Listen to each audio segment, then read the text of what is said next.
Assalomu alaykum hurmatli vatandoshlar va odatdagi yangiliklarimizni boshlaymiz. Boshlashdan oldin katta iltimos, meni ko'rayotgan bo'lsangiz, podpiskani bosinglar. Podpiska bizning kanalimizga rivojlanishiga juda ham yordam beradi. Iltimos, shuni bosib qo'yinglar. Aziz vatandoshlar, siz Rossiyada ishlayapsizmi? Hujjatlar bilan bog'liq muammoga duch keldingizmi? Biz sizga barcha rasmiy hujjatlarni tezkor va ishonchli taqdim etamiz. Xususan, registratsiya va uni продление qilish, трудовой договор, уведомление xizmatlari va Turkmaniston fuqarolari uchun 1 yillik ishchi vizasini tayyorlab beramiz. Hammasi qonuniy, tezkor va ishonchli. Hoziroq ekrandagi raqamlarga bog'laning. Diqqat, tezkor xabar. Rossiyaga bormoqchi bo'lgan migrantlar uchun ajoyib xushxabar. Assalomu alaykum qadrli mehmon, videodan to'liq xabardor bo'lish uchun videoga like va podpiskatsiya tugmalarini bosib qo'ying. Tojikistonlik migrantlar uchun yaxshi xabar. Endi ular Rossiyaga ishlashga kelishdan oldin o'z vatanida tibbiy ko'rikdan o'tishi mumkin. Tojikiston bergan tibbiy ma'lumotlarni patent olishda taqdim etish mumkin. Rossiya bu xarajatlarni tan oladi. Rossiya va Tojikiston o'rtasidagi tegishli bitim ratifikatsiya qilindi. Sankt-Peterburgdagi qurilishda reyd. Sankt-Peterburgdagi Aleksandr Blok ko'chasida joylashgan elita turar joy majmuasi qurilish maydonchasida migrant ishchilarning hujjatlari tekshirildi.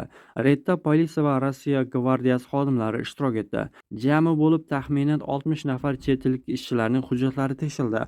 Reyd davomida qurilish asboblarini saqlash uchun ishlatiladigan konteynerga yashirinishga uringan 3 nafar hujjatsiz migrant topilgan. Yana bir ishchi hujjatlarni ko'rsatishdan bosh tortgan va politsiya xodimlarini telefonida suratga olishga uringan. U qonuniy talablarga bo'ysunmagani uchun hibsga olinib, politsiya bo'limiga olib ketilgan.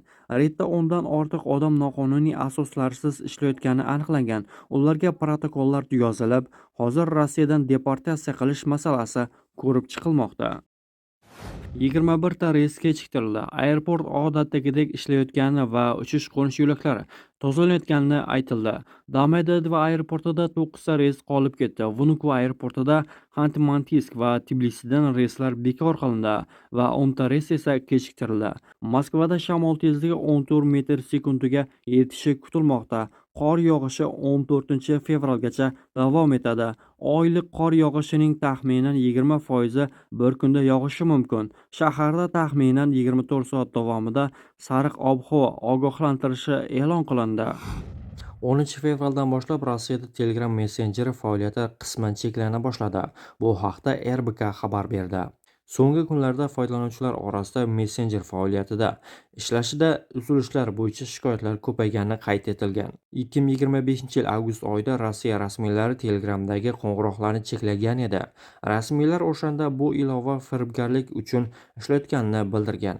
Davlat dumasi deputati Sergey Boyarskiy joriy yilning yanvar oyida Telegramni to'liq bloklash rejalashtirilmayotganini aytgan edi. Uning aytishicha, messenjerda biznes va foydalanuvchilar uchun muhim bo'lgan ko'plab axborot kanallari mavjud. Tashqi ishlar vaziri o'rinbosari Olimjon Abdullayev Rossiyaning O'zbekistondagi elchisi Aleksey Erxov bilan bo'lib o'tgan uchrashuvda mehnat migrantlarining qonuniy manfaatlarini himoya qilish, kelishuv va reydlar davomida ularning huquqlarini poymol qilish va kamsitishga yo'l qo'ymaslik prinsipal ahamiyatga ega ekanini ta'kidladi. Tomonlar migratsiya jarayonlarini tartibga solish, qonuniy mehnat faoliyati uchun qulay sharoitlar yaratish hamda ikki tomonlama konsullik maslahatlashuvlarni doimiy ravishda o'tkazib borishga kelishib olishdi. Rossiya Federatsiyasi Davlat dumasining Moliyaviy bozor bo'yicha qo'mitasi raisi Anatoliy Aksakov shunday fikrda. Rossiya rubli $1 uchun 40 rublgacha mustahkamlanishi mumkin degan prognozlar bor. Chunki amerikaliklar juda faol o'z pullarini chiqaryapti va bu pul chiqarish bozorlarda sezilmasdan qolmaydi. Dollar kursi pasayapti, dedi u. Dollar pasayishiga dunyo iqtisodiyoti ko'plab mamlakatlarning dollardan voz kechayotgani ham ta'sir qilishi mumkin. 23 fevraldan mazkur yo'nalishda qatnovlar haftada 2 marotaba dushanba va juma kunlari mahalliy vaqt bilan soat 17:00 da bajariladi. Chipta narxi 1,200,000 so'm. Toshkent Sankt-Peterburg avtovokzalgacha bo'lgan yo'lda oraliq to'xtash Moskva shahri Novosevinskiy avtovokzalida amalga oshiriladi. Toshkentga qaytish rejalari ham haftaning dushanba va juma kunlari bajariladi. Avtobuslar Sankt-Peterburg avtovokzalidan mahalliy vaqt bilan soat 17:00 da jo'naydi. Ramazon oyi qachon boshlanishi e'lon qilindi.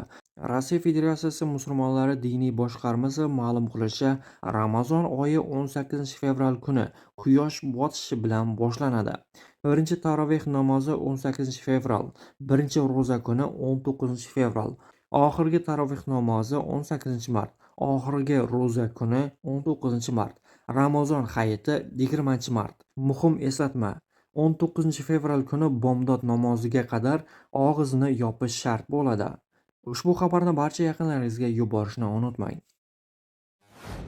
Joriy yilning 28 yanvar kuni jinoyat ishlari bo'yicha Pop tuman sudida Rossiya Federatsiyasi qurolli kuchlari tarkibida xizmat qilib Ukrainadagi jangovar harakatlarda ishtirok etgan O'zbekiston fuqarosiga nisbatan sud hukmi o'qildi. Hujjatda keltirilishicha, 57 yoshli erkak 2022-yil avgust oyida ishlash maqsadida Rossiyaga ketgan. Bir necha oy qurilish sohasida ishlaganiga qaramay, og'ir mehnat sharoitida va daromadning kamligi uni qoniqtirmagan. Shundan so'ng u katta maosh va Rossiya fuqaroligini olish umidida Rossiya Mudofaa vazirligi bilan 2023-yil iyun oyida 1 yillik harbiy shartnoma imzolagan. 2023-yil iyun oyida u Ukrainaga yuborilib, Xarkov viloyatidagi jangovar harakatlarda ishtirok etgan. 2023-yil avgust oyida jang vaqtida oyog'idan jarohatlanib, Rossiya harbiy gospitalida davolangan. Shartnoma muddati tugagach, u Rossiyaga qaytib, jangovar xizmatlari uchun Georgiy Zhuk ko'krak nishoni bilan taqdirlangan. 2025-yil fevral oyida esa unga Rossiya fuqaroligi berilgan. Biroq 2025-yil kuzida O'zbekistonga qaytganidan huquqni muhofaza qiluvchi organlar tomonidan unga nisbatan tekshiruv o'tkazilgan. Uning telefonda Rossiya armiyasida xizmat qilganligini tasdiqlovchi hujjatlar, harbiy guvohnoma, raportlar va fotosuratlar aniqlangan. Sud uning aybiga iqrorligi, ilgari sudlanmaganligi va ijobiy tavsifnomalarni inobatga olib, jazoni yengillashtiruvchi holatlar mavjud deb topib, sud Jinoyat kodeksining 57-moddasi yengilroq jazo tayinlash qo'llab, unga 3 yil muddatga ozodlikdan mahrum qilish jazosini tayinlagan. Jazo umumiy tartibli koloniyada o'talishi belgilangan. 2026-yil 1-sentyabrdan Rossiyadan Yevroosiyo iqtisodiy ittifoqiga naqd rubl va oltin olib chiqish cheklanadi. Aktual kurs bo'yicha $10,000 dan ortiq mablag' va 100 grammdan og'ir oltin quymalarni deklaratsiya qilish va mablag' manbasini ko'rsatish talab etiladi. 100 grammdan og'ir oltin faqat ayrim aeroportlardan ruxsatnoma bilan chiqariladi. Yuridik shaxslar esa naqd pulni faqat xalqaro aeroportlardan chiqara oladi. 2025-yilda Rossiya hukumatining Hindiston va Bangladesh fuqarolariga ish faoliyati uchun bergan ruxsatnomalari so'nggi 9 yil ichidagi rekord darajaga yetdi. Bu haqda ma'lumotlar Ichki ishlar vazirligi statistikasida keltirilgan. Unga ko'ra, ish faoliyatini amalga oshirish maqsadida Rossiyaga 56,5 ming hindistonlik taklif qilingan. Bu 2024-yilga nisbatan 36,2 ming kishiga nisbatan yana ham ko'proqdir. Bangladeshdan esa ishga kelganlar soni 9,3 ming kishini tashkil etadi. Bu 2024-yilga nisbatan 2,8 ming kishiga ko'pdir. Ikkala ko'rsatkich ham 2017-yildan beri eng yuqori natija bo'lgan. Bundan tashqari, Turkmaniston fuqarolariga berilgan ish ruxsatnomalari 2,5 baravarga oshib, 25 ming kishini tashkil etgan. O'zbekiston fuqarolari uchun ruxsatnomalar soni 5 baravar ko'payib, 2,3 ming kishiga yetgan. Tojikiston fuqarolari uchun ruxsatnomalar soni 3 baravarga oshgan.